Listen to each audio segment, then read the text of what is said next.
Good afternoon, everyone. It is Friday the 13th of June, 2025. I have no idea when you might watch this or if you'll ever watch it at all. I am here to talk P320 by the numbers. I want to basically give you some number data that I've compiled from doing some research. I debated for quite a while whether or not I wanted to do a P320 video, and at one point I actually stepped back going, woo, do I want to carry a P320? And we'll talk more about that later on in this video. We are going to talk about the 5 P320s that are right here. I'm going to talk about them. I'm going to talk about P320s in general. I'm going to talk about some of the things that I have seen as far as videos, and basically what I think of all of it. I'm going to tell you about the research I've done. You know, is it all great research? I don't know. That's your decision. Before I go much further into it, let me tell you who I am. I'm a 71-year-old retiree. For the sake of this video, that's all I am. I like guns. I like to shoot guns. The other thing I will put into this video is the fact that I only know 2 striker fire guns. 2. I don't know anything about M&Ps. I don't know anything about H&Ks. I don't know anything about Springfields. Are they better guns? I have no idea. What I do know a lot about are P320s and Glocks. I am actually a certified Glock armorer. I've taken the course, I've passed their tests, I got my certification, and I'm a huge Glock fanboy. I'm as much a Glock fanboy as I am a P320 fanboy. You know, with that said, why am I making this particular video? I'm making it because everybody has a point of view at this point. They either really like the gun or they don't like the gun. I just want to put out some numbers. I will tell you this much about my past, and that is that I was a former criminal investigator. I was also a former bench examiner in digital evidence at a crime lab. This is Katniss. She loves to be in the videos. What I learned from being a criminal investigator and from being a forensic scientist, which is technically what a forensic digital evidence examiner is you form an opinion on what you can prove, and what you can prove is based on fact. What is the real evidence? And that's the way I came at this. I started out in the beginning of this telling you that I actually took a step back from the P320.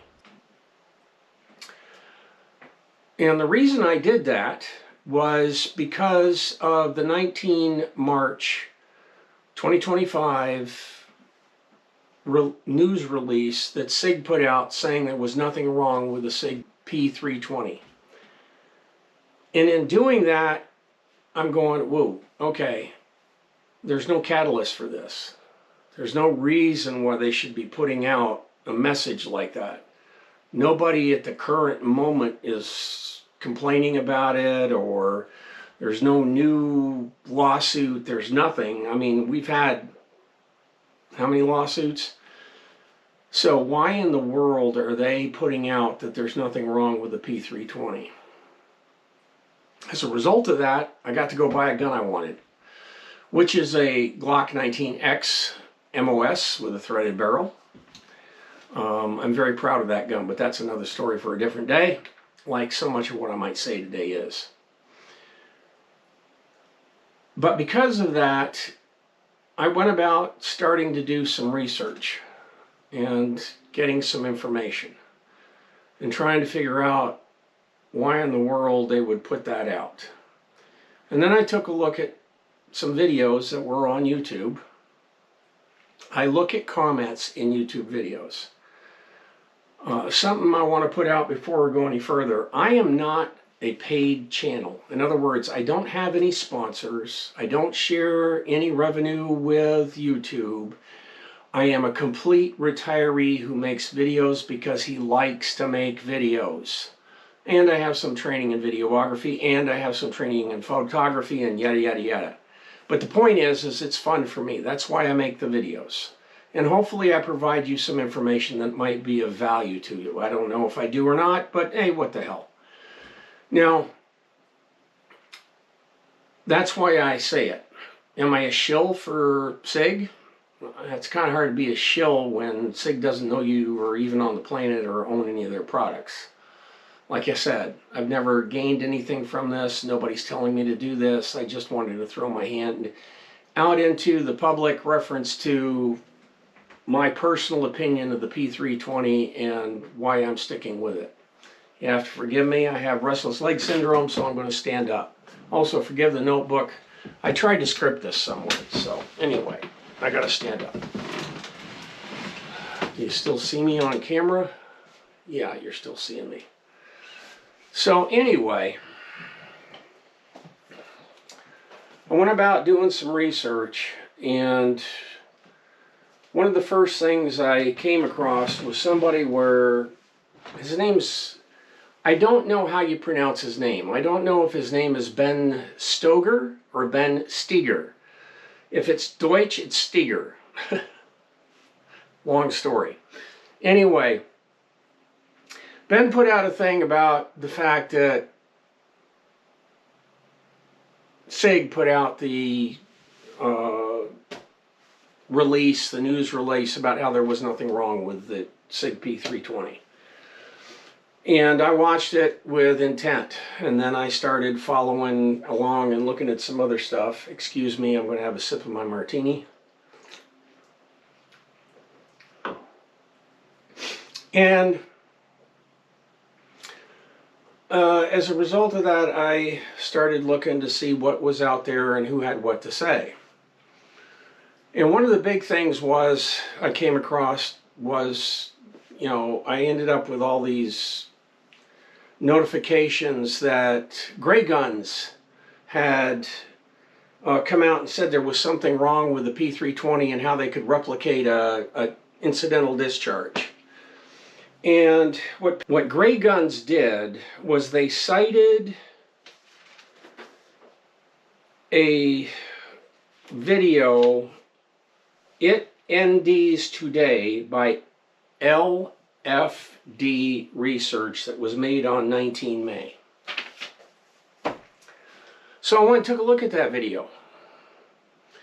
And what's the first thing I go is, what in the world are they doing to try to make that gun fail? I mean, they really went over the top trying to make the gun fail, in my opinion. And it took a total of 4 combined elements for the gun to fail. You're going, okay guys, cut me some slack here. So I went and took a look at Gray Guns, and Gray Guns basically just cited them and said something to the effect they could do the same thing. Okay, you are actually going out and trying to make the gun fail. This isn't an unintended discharge in a holster while you're walking down the street. You are working to make it fail. Ladies and gentlemen, what's wrong with that scenario? Then what I did was, after I took a look at that, let me see what all I got in my notes. I watched a video where a guy starts talking about DJ Shipley. Now, I wouldn't know DJ Shipley until I watched his video if he bent me on the end of the nose. First off, I don't train out west. But I went and I took a look at his video about the P320. and his feelings about the P320. And his company, GBRS, feeling about the P320. Now, what do I care about after that point? What I care about is, I don't give a rat's patoot if the man is a Navy SEAL. It doesn't matter to me. What I care about is the fact that the man uses the gun every single week and is a firearms trainer with a private company and has probably put more rounds through a P320 than I will live to put through all of my guns. That speaks volumes. The man uses the gun every single week, probably multiple days a week. His cadre uses it, and he's 100% behind the gun. People call him a shill because he's sponsored by Sig. The man's trying to make a living, people. Get over it. I mean, if the gun is unsafe, he's not going to continue to use it regardless of who it is that sponsors him. He doesn't want to get shot in the leg any more than you do, or me. So let's get real here. He's not a shill. He's a man who honestly believes in the gun he is using on the range every week for training other people. And he trusts the gun in hands of people who probably shouldn't have any gun in their hand. But that's him. I mean, if you want to be an instructor, all the power to you, because I like taking classes, but I'll be damned if I'm going to be out there with these people. So anyway, I took a look at that, and I'm looking at it, and then I took a look at what some of the videos are that some of the people are talking about, and then I went and got a bunch of numbers. And that's what this is about. P320 by the numbers. The first thing is, everybody is wrapped around the P320, which has 2.5 million units sold in the United States alone. Out of the 2.5 million units sold, 80 have resulted in a physical injury of a user. 80. Now, let's look at something else. This is from CDC 2020. There were 2,400 negligent discharge injuries in 2023. 2,400 negligent discharge injuries with all guns in 2023. The guesstimate on those being from a handgun, all handguns, is 1,809. 1,809 injuries as a result of a handgun from a negligent discharge. There were 500 deaths. Now, I'm not going to go into the 500 deaths. Completely separate, because guess what? To the best of my knowledge, no one has died from P320 yet. If there is, I'm sure somebody will tell me down here in the comments. But how many were there? I don't think there'd be more than one. Why am I talking about this? Okay, here's why I'm talking about it. Is for 2.5 million, 80 injuries from negligent discharges from the P320, your chances are 31,250 to 1 that you are going to be injured by your P320. That's figure number one. Figure number two. If there were 80 negligent discharges out of 1,809 injuries from all handguns, that means that your odds of being injured by a handgun are 22.6 more likely from another gun than they are from a Sig P320.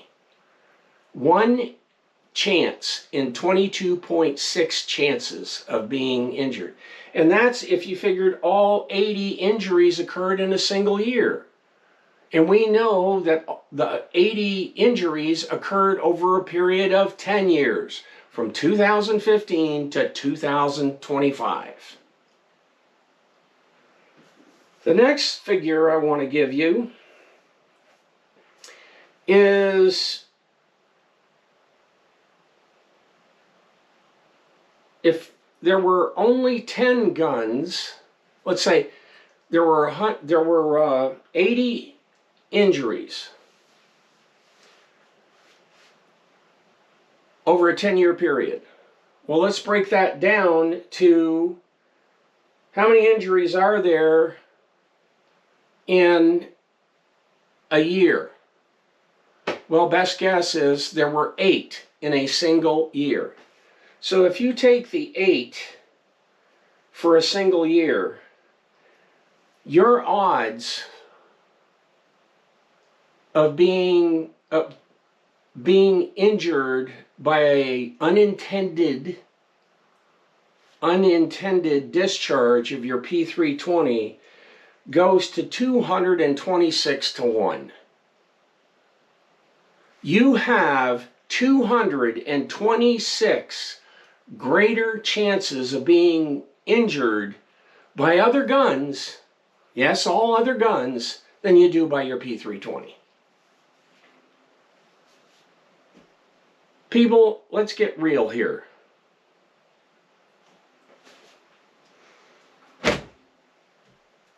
So what does that mean?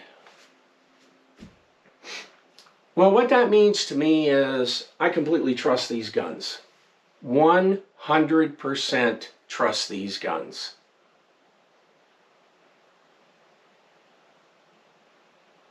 And as a result of it, I'm going back to carrying them. Even though for a few minutes I was given a reason not to. I want to say this for LFD research in that video. It gave me cause to go research the problem for myself and come up with my own decision.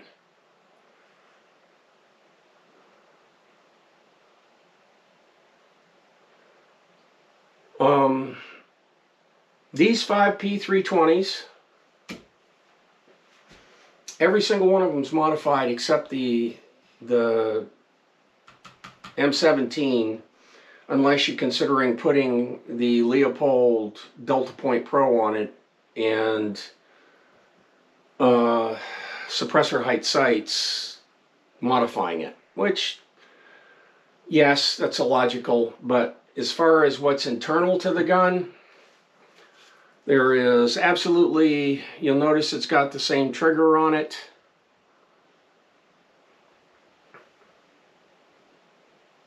That comes on this gun. So I can talk about all of them. I'm going to try to talk about them in general. I do want to talk about this one because this one's kind of a fun gun. The reason why I'm talking about this one in particular is this one's built from spare parts. This started from spare parts. I had from these 3 guns spare parts. I still got spare parts. So, well, what the hell am I going to do with all those spare parts? And I put them aside and I took a look at them and I'm going, I got enough to build another P320. So that's exactly what I did. I got another P320. I got an FCU, which is the serial number part, and I built another gun from the spare parts.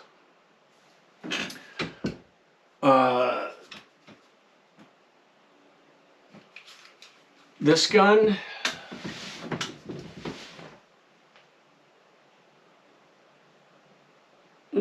gotta get back in the light. This gun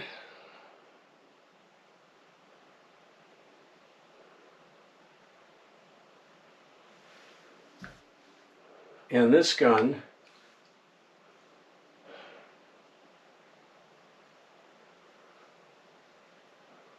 All three of these guns have Gray Guns triggers in them. I put those in. As far as other internal parts, no, I don't have other internal parts from anybody else. The striker assembly, everything else is stock. Obviously, we've got a whole lot going on with the grip modules, and those are all mine and different. But the bottom line in this little speech of mine is I've looked at the numbers hard. And I've looked at the numbers for the Glock in going back to 1987. And comparing this to the Glock, they're pretty damn similar. The difference is we didn't have social media. We didn't have YouTube back in the 1980s. So we couldn't spread the word like we do now.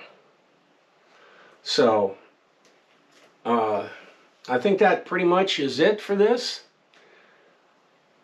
I do want to, well, never mind. If you got this far into it, I'm not going to sign off with something else. But anyway, ladies and gentlemen, that's my take on the P320. I trust it. If you don't want to carry a P320, for God's sakes, don't carry one. If there's a gun out there you believe is better, then go get it. But for me, the P320 is it. I love this gun. It's been a great gun. And I'm going to continue to use it because I like to shoot it. And with that, we will sign off.